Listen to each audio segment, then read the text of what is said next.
ከባድ ችግር ተፈጥሯል። እንግዲህ ውዶቼ ነገሮቹ ተባብሷል። ኤፋና ቡራ እንግዲህ ዛሬ ተገናኝቷል። እኔ እውነት ለመናገር ይሄ ነገር ጥሩ ነው ብዬ አላስብም። እንደሌላ እኔ ታውቃላችሁ፣ ትክክል ያልሆነ ነገር ትክክል አይደለም ማለት እፈልጋለሁኝ። ዞራችሁ ነገ ትገናኛላችሁ። ክፉ ቃላቶችን ባታወሩ ባይነኝ። የአንድ ሀገር ልጆች ናችሁ። በተለይ ደግሞ ኤፋ አንተም ተረጋጋ። እውነት ለመናገር ተረጋጋ። ከቻልክ ነገሮቹን ለመፍታት ሞክረት። ታቅም ባይዘው ኤፋዬ ማለት ነው ወንድሜ፣ በጣም ሙኮራብክ ወንድም ነህ። በጣም ንግግሩ በጣም ደስ ይለኛል። ማለት መግቢያ ላይ ያወራን አይታችኋል። በጣም ጎበዝ ነህ። በዚህ አጋጣሚ ለይትክ ስለቆምክ ተቃውሞ የለብኝም እኔ ባይዘው፣ ግን ሊያጠፋ ይችላል። አልተግባቡም፣ የተደማመጡ አይደለም። እኔ አላቅም ለምን እንደሆነ አላቅም። የተረዳዱ አይደለም። በቃ ብሩኬም ሀይሚን የተረዳት አይደለም፣ ሀይሚን ብሩኬ የተረዳች አይደለም። እኔ ሁለቱም ለኔ አንድ ናቸው ብዬ ነው ማስበው። ገባችሁ አይደለ?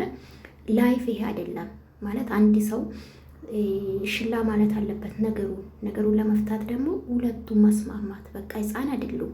በተለይ ደግሞ ህይወታችሁ ሚዲያ ላይ ስለሆነ ሮጦ ነው ሚዲያ ላይ የሚመጡት እና ነገ የምትገናኙ ናችሁና ትዝብት ነው ራሱ ሚዲያ ላይ ስለተጨበጨበልክ አይደለም። ይፋ ነገ እናንተ ቤተሰብ ናችሁ።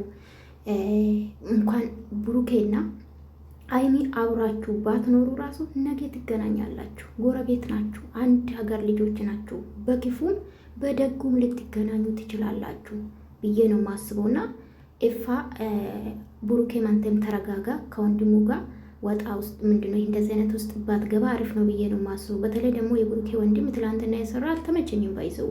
እውነት ለመናገር ይሄ መደረብ ይባላል ማለት ትልቅ ነህ የብሩኬ ወንድም ማስማማት ስችል ተደርቤ እንደዚህ ማለት አልነበረብክ ብዬ ነው ማስበውና ብዙ ማውራት አልችልም ወዶቼ። ኤዲት አላረግም ያለኝ ነው ስልኬ። ብዙ ሪከርድ ማድረግ አልችልም። በጣም ይቅርታ። አጭር ቪዲዮ ነው የምሰራላችሁ፣ ግን ትክክል ነው ብዬ አላስብም። ብሩኬም ቤተሰብ ማክበር አለብክ። በተረጋጋ መንፈስ ከወንድሙ ጋር መፍታት ነው እንጂ በሌ ተነሳስተ እንደዚህ አይነት ውስጥ ባትገባ አሪፍ ነው። ቤተሰብ ክብር ነው።